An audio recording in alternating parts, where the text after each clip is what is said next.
I'm not sure if you're anything like me who believes that social media and something like reading doesn't go too well when coupled together. This is coming from someone who primarily started her social media journey through being a book content creator, and I learned a lot of things in the way, but eventually I didn't want to do it anymore. And there were a couple of reasons around it, but one of the major things that to me was this pressure of reading a lot of books and putting them on social media and just making this thing that was supposedly a calmer, cooler thing and something that is supposed to be taken slow into something of a contest competition online.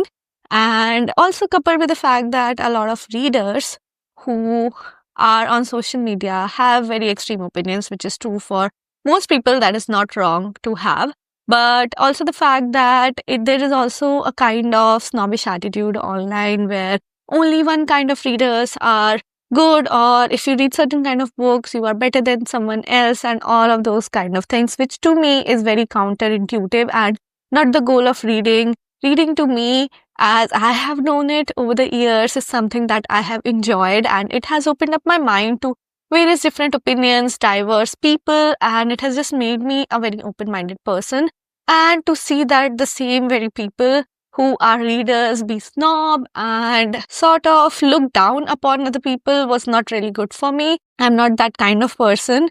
I just like to share my experience, but I never want to look down on anyone. And if anything, reading does tell you that this world is very varied and there are people of all kind and you should respect it. And I wasn't seeing that happening, and this is something that I have been keeping it with me for a long time, and I'm happy that I have a YouTube channel now where I can have a sort of a chit chat with my people and talk about all the things that I did not like. This is not to say that I did not quite enjoy the whole journey of it. I also left for different reasons because I did not think that Instagram is a place where long form content thrives, and I usually have a lot of content or things to say about something that I like. So YouTube is really good for me, and I also believe that it is not very gimmicky. Till now, I have been really enjoying making long form videos and just sitting down and talking at length is the word. And I feel Instagram is slowly shifting to video, and Instagram is also something becoming which is catered to the audience who have short attention spans, and reading is not something like that. But having said that, I have also made a lot of good friends on Bookstagram. Some of them I'm still friends with, and I do respect them just for the fact that they want to share their love for reading and writing, and I am still in touch with them and I'll still respect them. But I do know it that they are not reading just for the heck of it or just to show on social media or just to portray a picture where people are reading X number of books without even reading them. I know it might sound like ironic that I am doing a 100 books reading challenge this year that I'm documenting on my YouTube, but I just want to add a caveat there. I am still reading very slow and I'm still picking up books that I like picking. I am on 11th or 12th book, and it's almost the 4th month of the year, and I'm pretty fine even if I don't complete the challenge. I just had a number in the sense that it will motivate me to read more, and that is what is happening for me. I'm going very slow. I'm only picking up the books that I like picking. But for just my motivation, my nudge, I started also getting into audiobooks, and I'm picking up more books from my library, and that is kind of helping me. But on any given day, I don't have all the time in the world because I have a 9-to-5 job. I'm trying to do content creation. I also run a lot, and I just love running. It takes time. That is the thing with things, right? And you're supposed to enjoy these hobbies for them being hobbies outside of your normal day job or outside of your very mundane life. You do something just for yourself and you find a community for yourself where you can talk about something of a niche activity that you want to do. And for that, social media is good, but what it is not good for is comparison. So the good, the bad, and the ugly, I really want to talk today. And if you're someone who has been following me from my Bookstagram journey, when I still have it, a Book by the Window account on Instagram. So thank you for sticking by so far. And maybe this is the tea. This is where I sit down and just talk about my honest opinion about social media and reading and how they don't go hand in hand.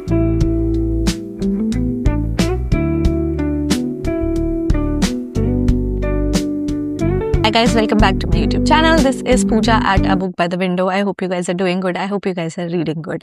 Any of your girlies who are wondering what is my lipstick shade, I have NARS lipstick on, which is significantly darker than this one. I was just struggling to use a pinch of it and spread it across my lips, but I was in mood for something dark.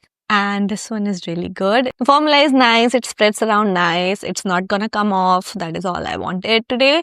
And I'm going to link it in the description if you want a link to it. If not, that's also fine. A lot of girls ask me what is my lipstick shade. So I'm going to get it out of the way. And having said that, let's get into the actual video. Today, I just want to have an honest conversation with you people about something that has been on my mind for a very long time, ever since I decided to not do Bookstagram anymore, and that was like 2.5 years ago. This pressure around reading and how social media in particular has shifted my perspective about reading and books in general, and how readers show their habits online, so to speak.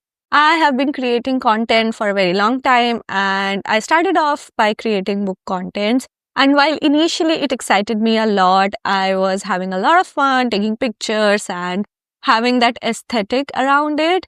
Over the period of time, I realized there were so many things wrong with it and I did not want to do it. And I kind of burnt out. It was also around the time my page was actually picking up. But what I realized is my heart was not in it. A lot of people were joining in, and I will share my thoughts or reviews or journey of reading a book.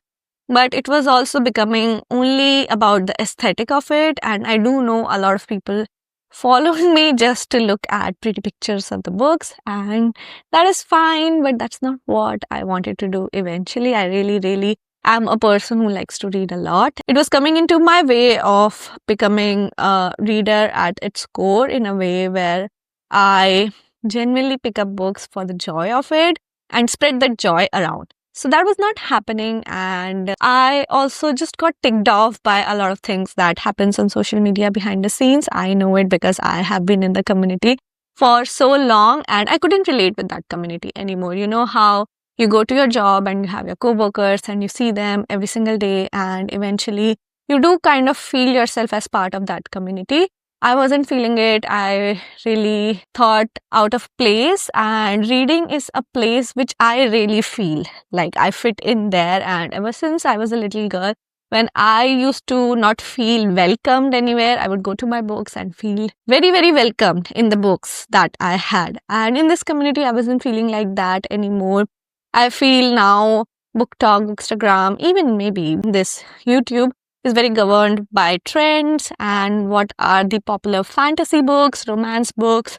And I am not that kind of person who read a lot of fantasy books. Neither am I a big fan of the trendy romance novels that comes every single year. As a matter of fact, I'm not even keeping track of what are the latest books that are coming out, which is something I want to, but I don't get time enough to do that because I already have so many books on my shelf. I already am connecting with people in personal life who suggest me books, and these books have existed for the longest time.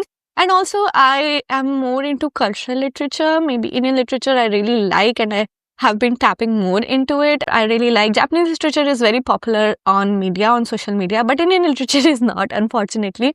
I have a lot of content around speaking quotes in Hindi, and people will come to it, not come to it, but supposedly it's not fancy enough. So that all accumulated to something, and I dragged it on for quite some time because I know the community is there. People are gonna come and watch me for what it is. But if my heart is not in it, and if it is not my job, I'm not paid enough for it, I'm not gonna do this. It's something that I learned as I grew old, and now I'm a 30-year-old person. So I don't want to do things that are not good for me in the long run, and that is why I lashed off it. I still read. I still want my YouTube channel to pick up because I found my community where I can yap, and it's not a very short form content, and I really do enjoy doing that.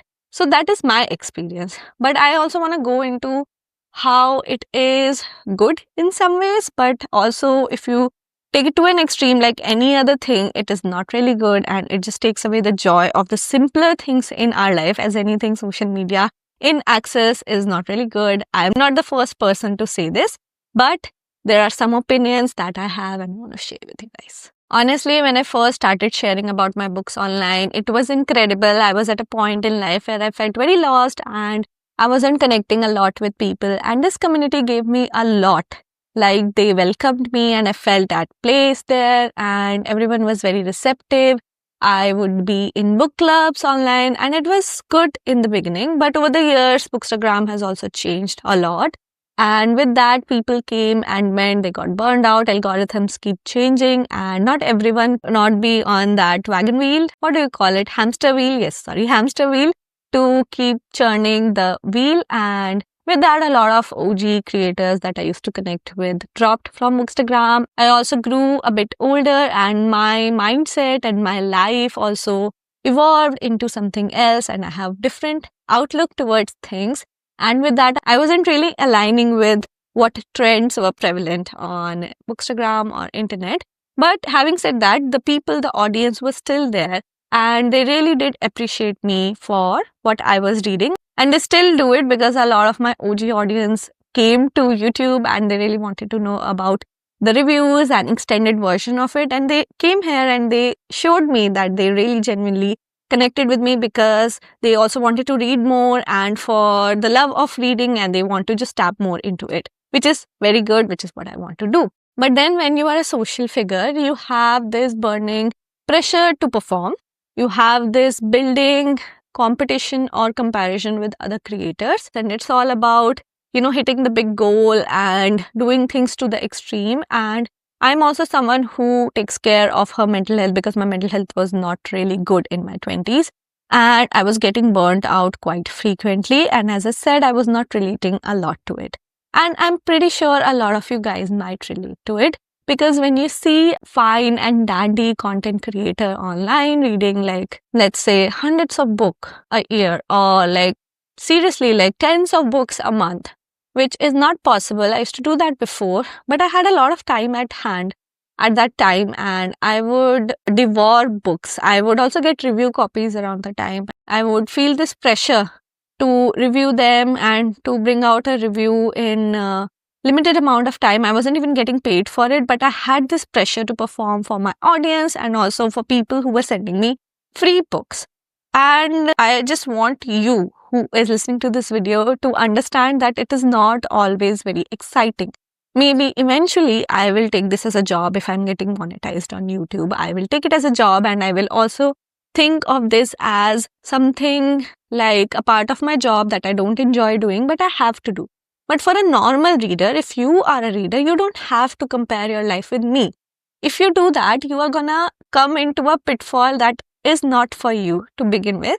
Why I am saying that is your life and my life is different in the sense that maybe I am doing it for the numbers. Maybe I'm doing it for more reach on YouTube or maybe I'm doing it to have a fun aspect or encourage more people to read but in a fun and challenging way.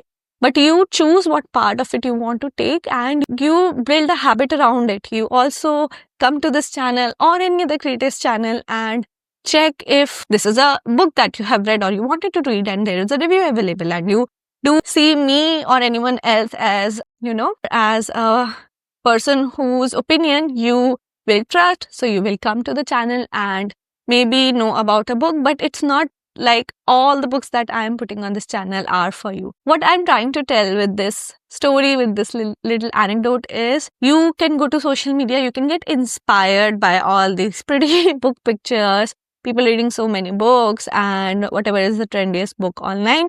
But even then, it might not be for you and that is okay. You don't need to compare yourself. You don't even need to get pressurized into becoming a kind of reader that you are not. Now, I want to elaborate more on this point. When I was a reader, I felt the bookish community can be a little bit snobbish and I would constantly get comments from people, not even like bookstagrammers, but like normal people who would thought themselves as people who are these intellectual readers or people who read only self-help books, people who read only non-fiction books, and they would come and they would tell me that you are not a real reader because you only read fictional stories. Like I love fiction and I don't need to justify that to anyone. But this whole urge to correct someone else and to come on someone's page and spend all the energy into telling them how they are wrong just just screams insecure to me. And you don't need to prove anything to anyone, right? If you are just someone who sit in a corner and read their own book and just share it with a friend or talk about it with your girlfriend or a boyfriend or whatever, you don't need to come on a random creator's page and tell them that how they are not very intellectually stimulated or they are not the best reader because they don't read intellectually stimulating books. And that kind of snobbery and that kind of facade I didn't like. And I am someone who just like to do what I want to do. And I believe everyone should be like that. If you want to read a book, you read a book. If you want to read the shittiest book in the world, that is your choice. Okay, that is your time, your money, whatever you are putting into it. I'm never going to be the one who would see someone in person. Maybe I am commuting and I saw someone read a shitty book that I hated. I will probably think about it in my mind, but I'm not going to go and tell them that how stupid they are or how dumb they are to pick up that book. It's basic common sense, right?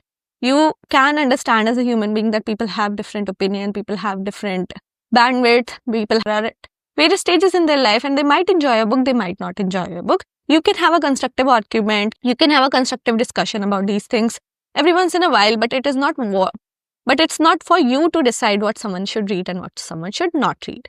And full stop, that was it for me. I felt there was a lot of criticism around these things and people just get jealous because someone is coming out there and they are getting the numbers. But you are not even a social media content creator, right? People feel jealous about the fact, why is this person's opinion so valued by so many people? I wasn't even getting paid by it. Earned zero money from my Bookstagram account. This channel is also not monetized. So what are you achieving? What are you getting out of it? Do you want to do it on your own? Okay, you can also, like, it's free speech, right? The internet is free for all. You can get an Instagram account, you can get a Goodreads account, you can make a blog, you can reach your audience, whosoever you want to go after. You don't have to come at my page, but you don't want to do that. But you also want to tell other creators that they are not right, and probably maybe it is something to do with men putting women down. They want to tell that girls only read certain kind of books and you are not intellectually stimulating, and it's not also true that you're reading so many books. Okay, I was done with it. I got so tired of the criticism and the public eye and whatever I was sharing that I decided to call it quits, and I was not earning any money from it. That was where I drew the line. Why? Because I don't even listen to these things. If my manager, if my company tell me something really absurd and they disrespect me, then I don't take it. And they pay me, okay? And this random stranger on the internet, I don't owe them anything. Why do these people feel the need to correct me or tell me what I'm doing, what I'm not doing wrong? And it was kind of a lot for me, in a way. And my mental health was not okay. I'm sorry, I've been talking a lot about me, but I'm also getting a little bit riled up here. But that is not my intent. What I'm trying to tell you is, understand things for what they are. If you're getting encouragement, if you like all of these girly things where you take your books out, I take my books out, I try to put a nice story about it, and there would be people who would relate to it and they would take their books out. Good, do that. If you find that, cutesy, fun, artsy things coming back into your life because our lives are very mundane and we need to romanticize some things, cool, do that. But what I'm trying to say is, you don't have to do it if you don't have the time, if you don't have the money, if you don't even like that book in the first place. You can find, there are so many books in the world, and there are small books, there are thick books, there are classics, there are romance, there are fantasy, there are English books, Hindi books, Japanese books, French books, all these kind of books. I'm pretty sure you're gonna find your forte. Don't get disheartened by what is shown on social media, because that is not always true. And if you're finding yourself getting into this pressure of performing or showing or being a certain kind of leader, take a step back and just maybe don't show it to anyone. Read the shittiest book that you want to read. No one is coming to judge you. It is supposed to be a hobby for you, and that is all that is. Why I am ranting a lot is because I was very angry with me when my therapist told me, it was a couple of years back, and I was just talking to her about, how I feel maybe I can turn this into a career, but that's not happening. And she said, okay, but what is your intent with it? If you are finding it hard to do your day job and your heart is probably not in it, but you want to do something else, like something that you like, something that is your passion. So how do you take it? So I said, like, I read this many books and I like these many books. And she caught me in my tracks and asked me, is this something that you are just doing because you want to perform and you have a certain expectation for yourself? And when you fail it, then you're not feeling good about it. And this is your hobby. This is not supposed to be like that. And I personally have a nature like this where I compare a lot and I feel this need to perform and justify what I'm doing. And if that is happening for something that I love so much, then it's totally something has to change right then. And that was the day, and today is the day. And eventually and slowly, I weaned off it, and I'm really happy in my life right now. Whatever I'm reading, I'm really, really happy, and there is no pressure. Whenever I feel myself getting into that trap again, I take a step back because I was very miserable for a little bit of time, and I really do want to enjoy my time here on this earth. I'm sorry to say this. And I really do only want to read as many books as I can, but it has to come from me. Okay, I have talked a lot about it. I can talk like for hours about this topic. And do let me know in the comment section below if you want me to do a live where I just talk about these different topics. You guys can ask me any question. I can answer it, but we can make it like a very chatty session and we can talk about everything under the sun, under the moon, but only about books. I will take a leave for today. I have a shit ton of work to do. But the weather is really, really bad. And I also have to finish my long run today. Today's target is 12 kilometer. But I'm not sure if I'll be able to do it. I am fairly confident, but we'll see. I will take a leave for today. And I hope you guys get to read a lot of good books in the time that I am not seeing you. But I will see you guys next time. Until then, happy reading.